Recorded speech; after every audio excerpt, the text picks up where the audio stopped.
It's your boy South Central Conservative. Tap in. Let's get it. Today's video is going to be about the Supreme Court ruling and affirmative action programs inside college admissions. This was struck down by the Supreme Court. This was struck down by the Supreme Court because it's solely based on race. It's not about a person's merit. It's not about a person's hard work. It's about their race and meeting the quota. I think it was a good decision because it's wrong to select people based on just race, because there's a lot of competitors trying to get to that one college thing you just can't control. You can't control your race. The ruling does just balance it out. It just makes sure that it's a fair playing field. If this person worked hard for race, he or she no longer has to worry about race. You can control how hard you work. You can control how you display yourself. But I'm not one of those conservatives that's going to deny why affirmative action even came about. You know, black people wasn't able to go to these certain schools due to segregation and due to how people felt about black people at the time. I'm not saying that, I'm not using that as a crutch, but I do understand that in American history, things do tend to be overcorrected. For examples, all right, slavery. We all know slavery was a horrible thing in society, but yet even though it's abolished, still people who claim to be effective, it created a permanent victimhood class. Example number 2. No same-sex marriage. Now you got MAPS, minor attracted persons. Third example, that women used to be frowned upon being promiscuous in society. Now they got the sexual liberation of sluts and unbearable, non-marriable women. Honestly, women weren't able to vote back then. Now we got Joe Biden because women are mostly liberal.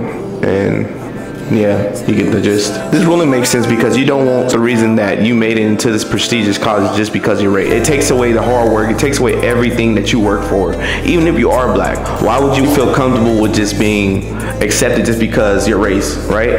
You didn't your spot. It's just because you just happen to be black. And nobody should be proud of being a token black person in workplace, in school, because everybody know you didn't deserve it. You just happen to be black, and they'll treat you as that. So writing for the majority, Chief Justice John Roberts explained that college admissions programs can consider race merely to allow an applicant to explain how their race influenced their character in a way that would be a concrete effect on the university.